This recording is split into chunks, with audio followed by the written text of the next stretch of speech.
It will still be another month until the transfer portal officially opens, but let's talk about the earliest possibilities for off-season priorities for NC State football.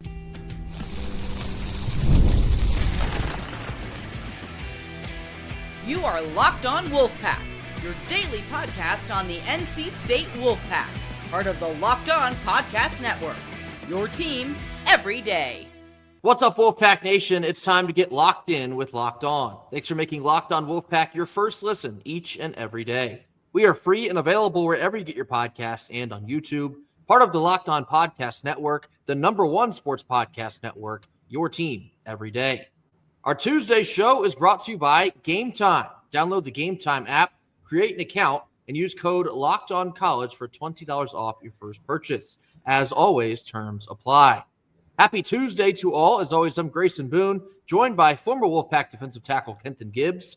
Well, Kenton, I guess we are now officially in the offseason for the college football world. NC State will have to wait at least another week to learn where we will be playing in the bowl game. This will be coming on Selection Sunday, of course. And the transfer portal window, which is a new development this year, also will not begin until January. I believe it is now January 2nd. To January 16th. That is now the 15-day window. So right now, for the month of December, until we play that bowl game, it is a little bit of a lame duck period. We know that Dave Doeren's coming back, but we don't really know anything about the roster, so to speak. So we're going to get into the early conversation pieces. What should be the offseason priorities in terms of the transfer portal for NC State football? Kenton, I'll let you start. We'll start on the offensive side of the ball. What would be your #1 priority there? I think we would need a bookend left tackle. Offensively, really, I think the offensive line is the main place of concern. Don't get me wrong. Wesley Grimes, hell of a player, big loss. Justin Jolie, again, he is widely considered at worst the third best tight end in this upcoming draft. Like that's it. I have not seen anybody have him below that 2 to 4 range, and the people who have him at 4 are very fringe on the outside of this kind of thing. So obviously big time losses there, but I think we have enough to kind of fill in those spots. And also you don't replace a guy like Justin Jolie 1-for-1. Like you're just not going to do that. And with the production of our pass catchers on the outside, you don't necessarily need to if they take a step forward, right? If Noah Rogers gets a little bit more consistent next year, if TA gets a little bit more consistent next year, Keenan Jackson gets, it's at the end of the day, if a lot of these young guys take a step forward, you don't need your tight end position to get better. But I would like to see our offensive line bolstered, and I would like to see us get a compliment back to Duke Scott. Maybe it's a guy that starts in front of him. I don't know. But I don't like the idea of having to give one guy 30 carries a game in order to have a sufficient running game. Duke Scott is built for it tough now. He's a small but mighty guy, but ultimately I'd like to see him get some help. I'd like to see some offensive line help. And those are probably the biggest areas of need without being like, oh, we need everything more. Those are probably the areas I'd look at. Definitely need to sprinkle some talent in a couple different directions on the offensive side of the ball. I do think the offensive line needs some supplemental pieces. Now, Jacarius Peak is expected to move on. However, I do think you can retain the rest. I think Teague Anderson is eligible to return. Rico Jackson, Kamen Smith, Spike Souls. So you're keeping some relative continuity there. You did mention Wesley Grimes. He's out of eligibility. The wide receiving room, you can keep the majority of that together, assuming that Noah Rogers, Keenan Jackson, Terrell Anderson, Teddy Hoffman will all come back. Jonathan Paylor, who was out the entire season due to injury, if you keep him, he can be back next year. You touched on the running back room. We're assuming that Hollywood Smothers will move on. Now, he can also return, but that's an if, considering he also did walk on senior day. And I think not only do you lose Justin Jolie, but you essentially lose your entire tight end room.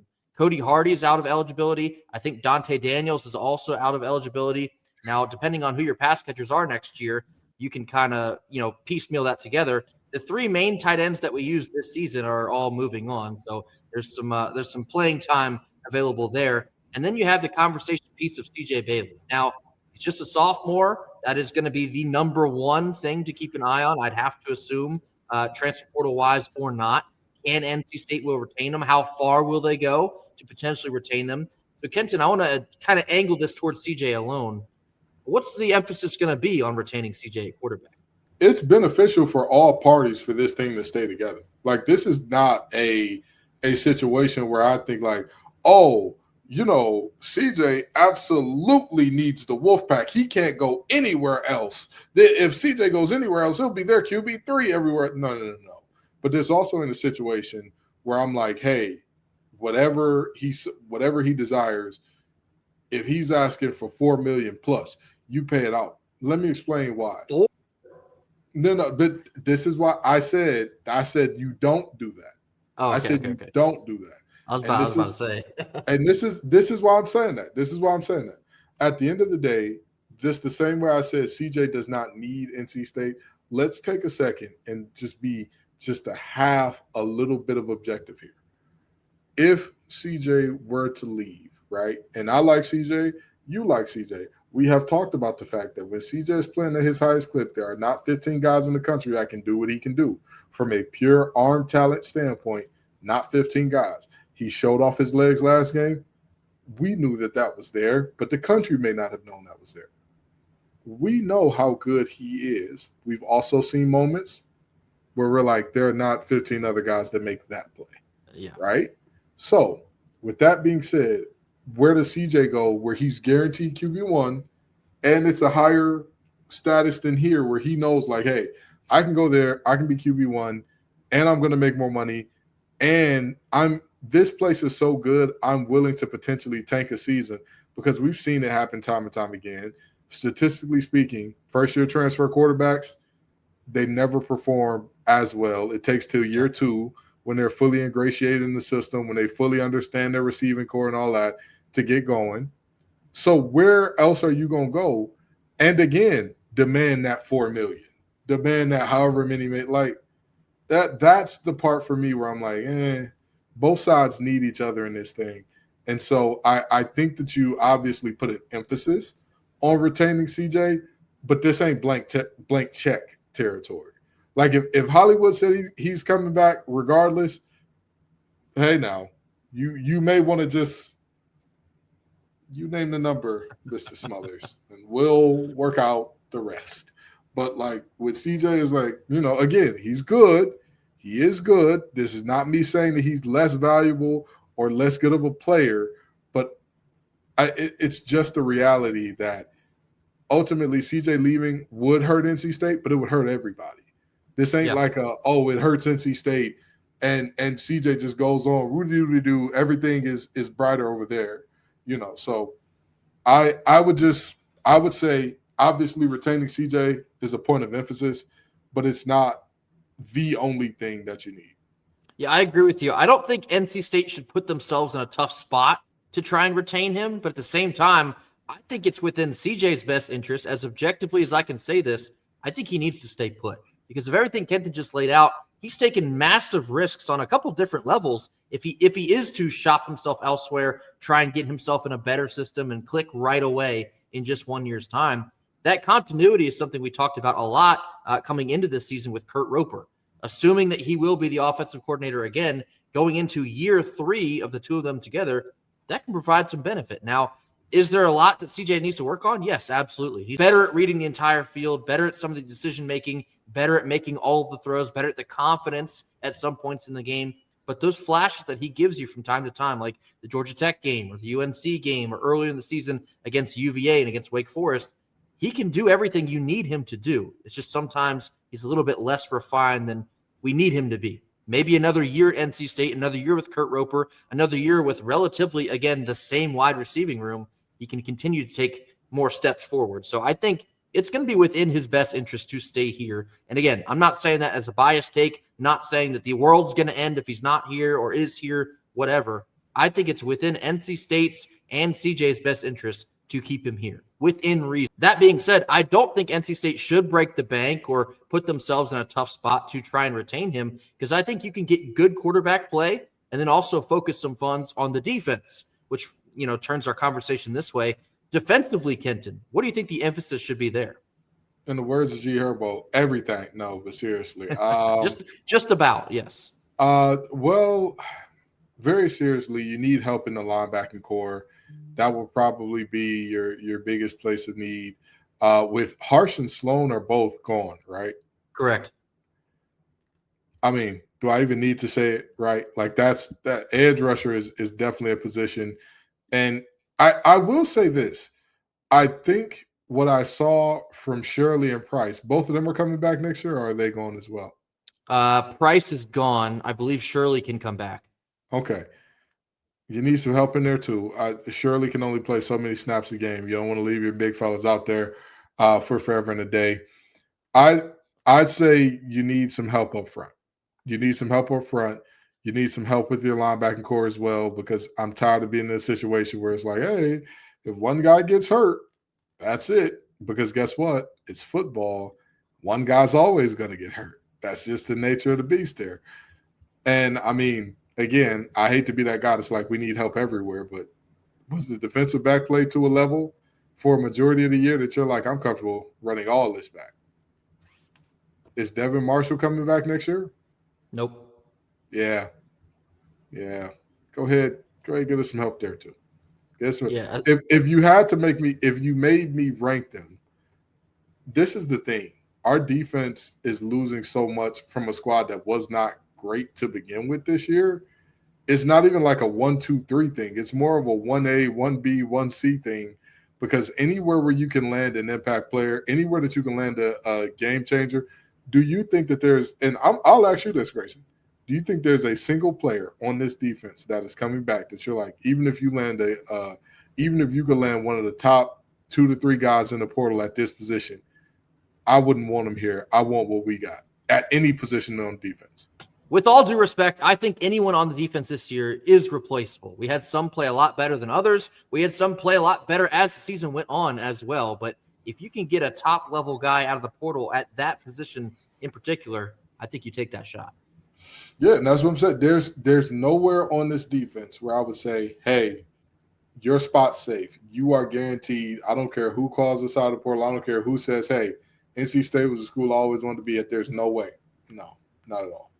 So, again, these are some of the earliest conversations because there's still another month until the portal does actually open. But just to get the ball rolling about what NC State should really be looking at when that portal does open, I would like to see an increased focus on the defense this year, because last year we know that retention was the name of the game, and a lot of that was on the offensive side of the ball. I would like to see much more aggression in the portal focusing on the defense. Now, again, that's assuming that you don't have a ton to replace on the offense as well. That's why the next month it could get kind of crazy again. There's so much to still happen before that portal does open in January. But assuming you can retain the majority of your playmakers on the offensive side, I think the defense is going to need some major love this year in order to run back with Doeren in year 14, run back with CJ Bailey potentially in year 3 at the helm. There's going to be higher aspirations that we're looking for next year. 7-5, we talked about it yesterday. All things considered, I think it is a success, especially if you win that bowl game. But next year, we can't go 7-5 again and, wave our hands in the air and say, all right, we did it again. No. Next year, if you're bringing back that level of talent, we're looking for 8+. Let's just be very frank about that. So they're going to need to match that talent coming out of the portal in order to chase after. So again, early conversations regarding the portal, much more to talk about as these weeks go by. But let us know your thoughts on the biggest offseason priorities in the portal for NC State football. Coming up next, let's talk unsung heroes for the 2025 season. Who are some of the players that didn't get enough love that really changed the outcome of this year? More on this after a quick word from our sponsor. Our first Tuesday sponsor is Omaha Steaks. The holidays always feel a little bit easier when you already know the perfect gift. And Omaha Steaks will almost make it too simple for you. Whether you're treating yourself this season or sending something memorable to friends and family, Omaha Steaks delivers handcraft perfection right to their front door. And this week is the best time to jump in because their cyber sale is here and the deals are insane. The quality with Omaha Steaks is exactly what you hope for. Incredibly tender steaks, rich flavor, and meals that make hosting and weeknight cooking all the more easier. And the variety is very underrated. The steaks, burgers, comfort meals, sides, desserts, it's one of those gifts that truly fits anyone. Honestly, it's the kind of gift that brings people together, and you'll never have to guess anyone's size. Save big on unforgettable gifts with Omaha Steaks. Visit omahasteaks.com for 50% off site-wide and get an extra 20% off select favorites during their cyber sale.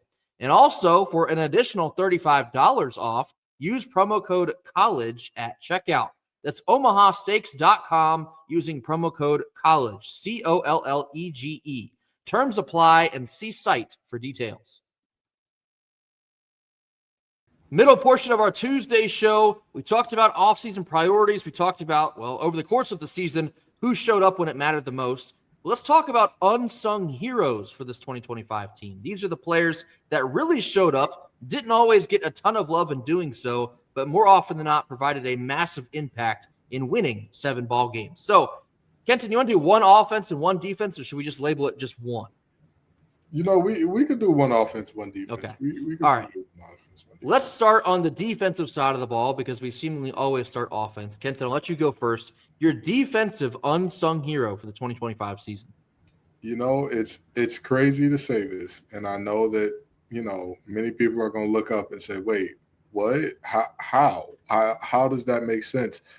But I would have to say those edge rushers, man, both of them, Sloan and Harsh, who could have seen them coming like this? Like, I thought, like, oh, they're going to be starters. They're going to be the best edge rushers we got. Those two were menaces at times this year. It was, like, really, really tough to stop those two at times this year. And so I think that them being who they are allowed some of our pressures to work as effectively as they did down the stretch because you had to account for those guys. Those aren't the type of edges that you could be like, if a back gets a piece of them, he can slow them up enough. You put it back on Sloan or Harsh if you want to. See how that works out for you. So I know it's a bit of a cop-out, but I think the edge rushers were, in fact, the unsung heroes of this bit because Cade Fordham is obviously the guy with all the stats in the world. And Devin Marshall, you know, is going to get credit for these last 2 games and the secondary play and all that.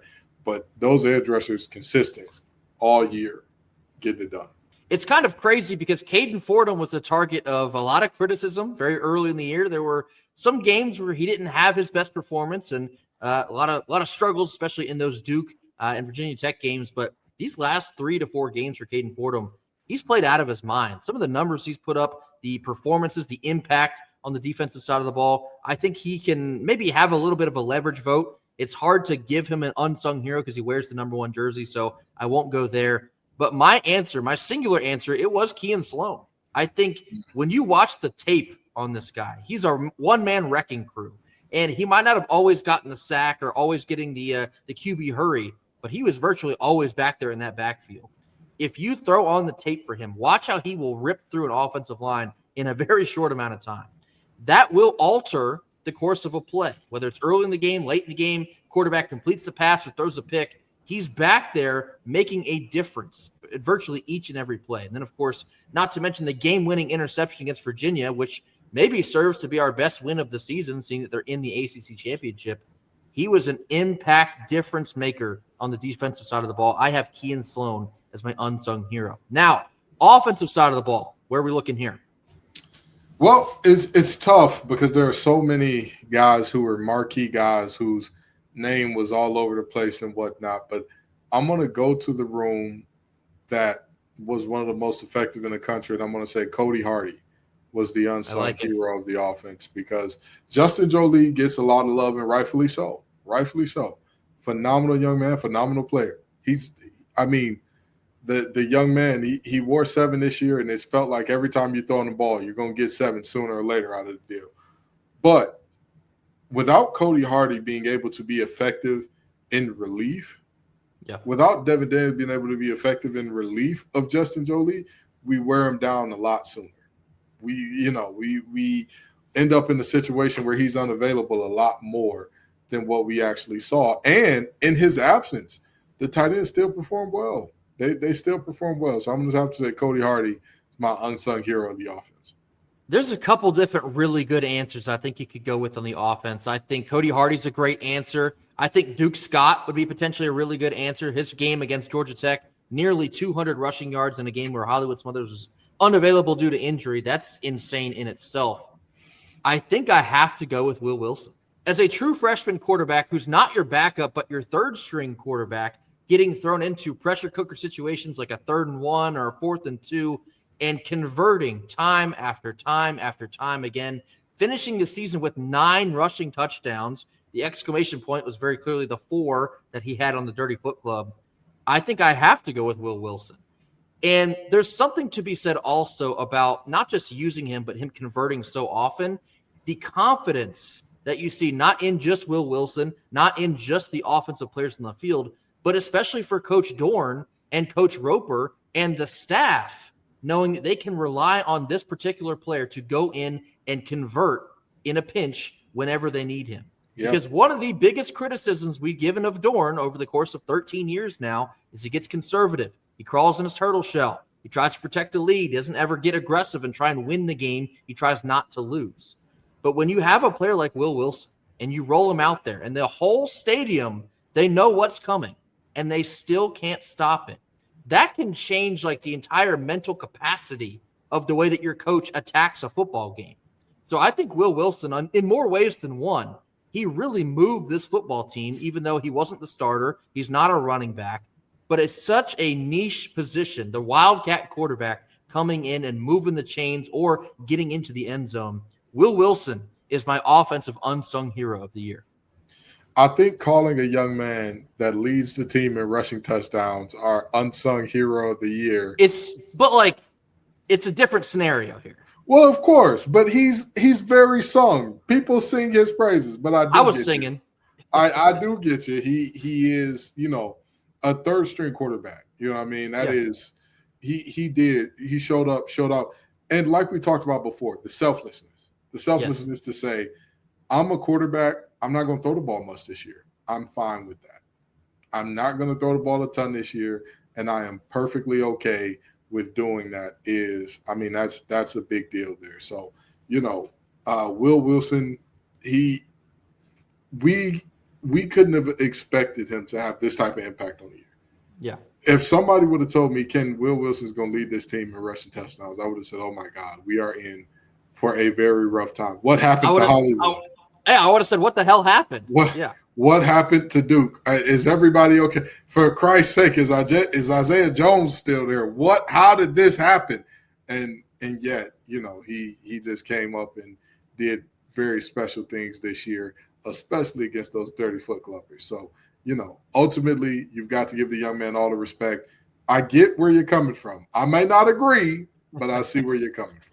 No, of course, that is a little bit of a cop-out. He did lead us in rushing touchdowns, but the concept of being a true freshman, third-string quarterback only comes into the game for Wildcat situations. To have that amount of impact and, of course, burn your red shirt in your freshman year, it's kind of wild to think about. Something that Kenton also mentioned on Saturday night, don't ever forget about the work that the offensive line does to make somebody like Will Wilson happen as well. The offensive line had a ton of criticism coming into this year, and they had in my opinion, I think they had a really solid year. Look at what Hollywood Smothers gave you. Look at what Duke Scott gave you. Look at what CJ Bailey gave you on the ground at times. He also ran for 5 different touchdowns. The offensive line did their thing this year, and of course, you had a young cat like Spike Souls injected into the mix. He held his own, and I'd expect he will be one of the most important pieces of the offensive line going into next season. Don't ever forget the offensive line because they're always an unsung unit, and especially the way they played this season in 2025.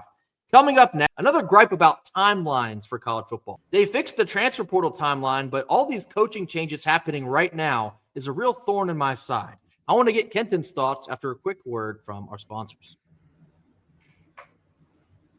Our second Tuesday sponsor is Gametime. The World Cup, and that's soccer, is coming back to North America for the first time since 1994. And with 48 teams in for the first time ever, it's going to be massive.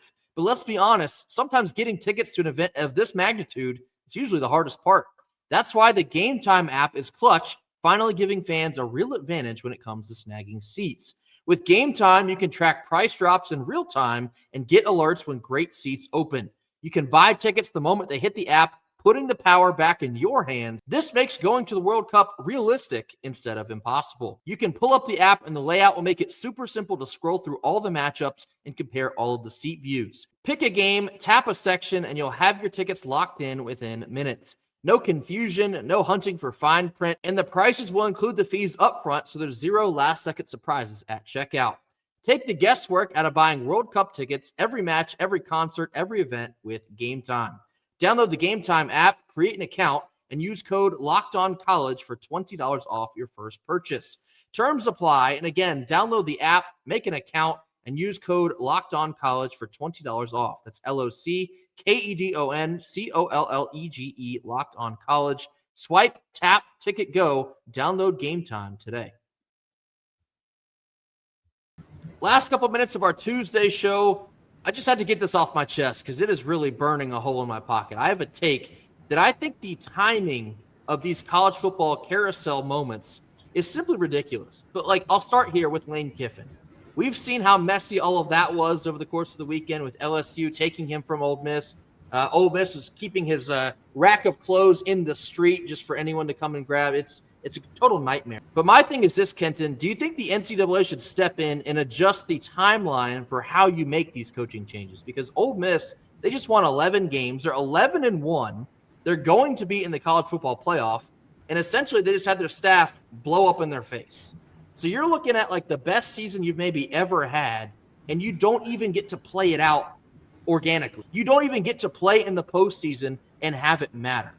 If I were an Ole Miss fan, I would rant about this for the rest of my entire life. Think about NC State in this position. I know, crazy, right? Imagine we have a head coach. We go 11-1. Let's say we even play in the ACC championship, but our head coach gets poached before we play in the ACC championship and before we go to the college football playoff. Would that not make you lose your freaking mind? I think we'd all melt down on a level you've never seen before if it happened to us.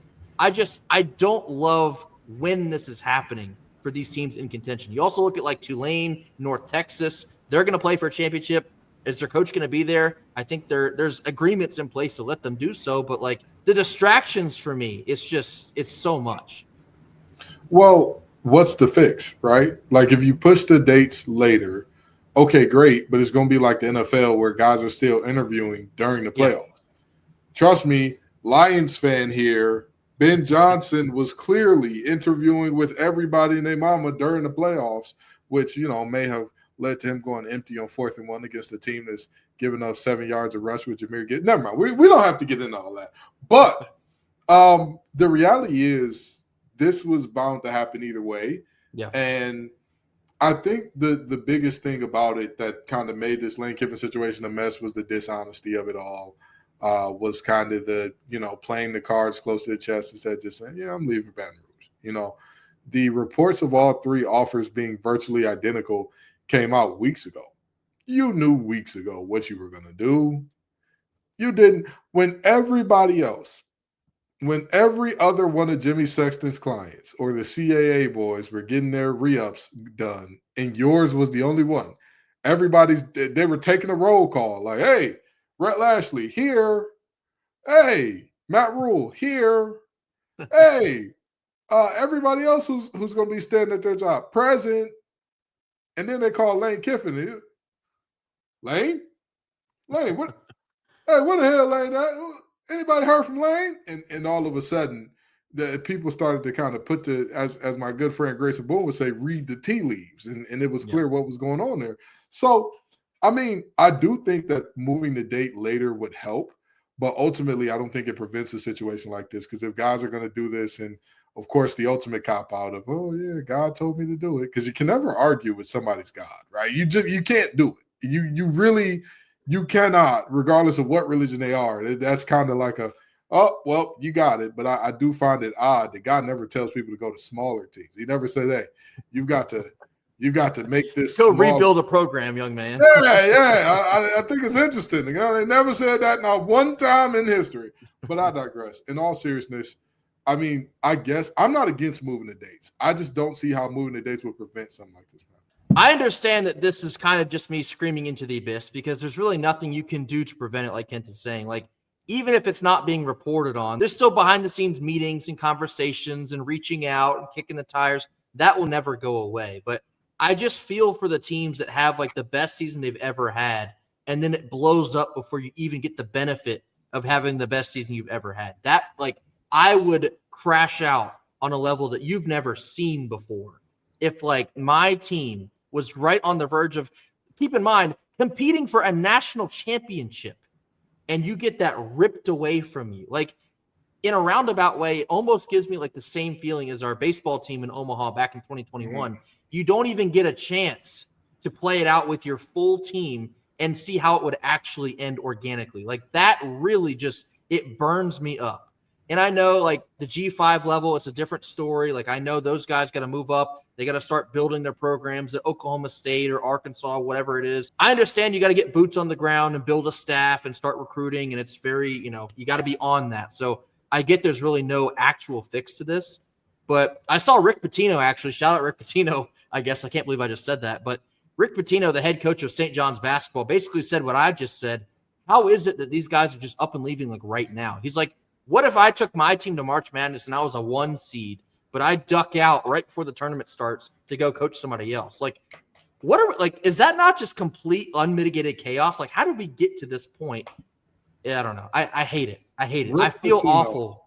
Us getting to a point where Rick Pitino is the most moral person in the room. That's what I'm saying. Like, insane business. We've lost the plot if we bet it there. The plot is so far gone, we couldn't find it if we put an Amber Alert, Silver Alert, and a Bolo out on that thing.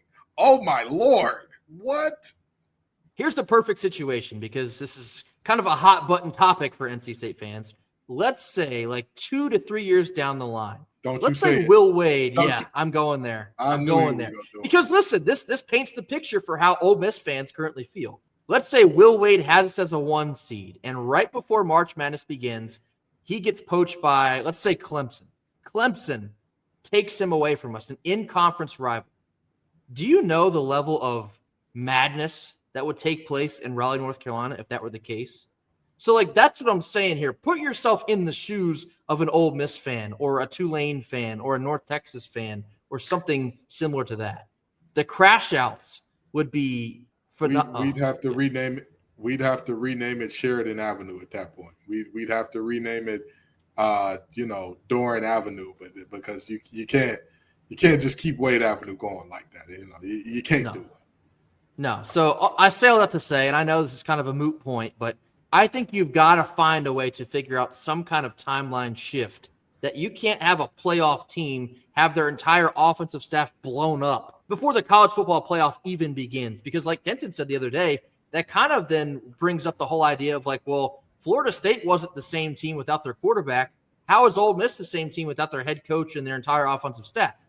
There's a point to be made there. It opens up a whole nother can of worms. So take this or leave it, but feel free to tell us your thoughts on the coaching carousel happening right now at the very end of rivalry week before the postseason begins. How would you feel if your team got completely derailed in the postseason before you even had a chance to play it? Let us know what you think in the comments. Be sure to hit that like button. Drop your comments in the comment box. That will do it for us here on Tuesday. We'll catch you right back here tomorrow on Wednesday for more. And until then, go Pack. Go Pack.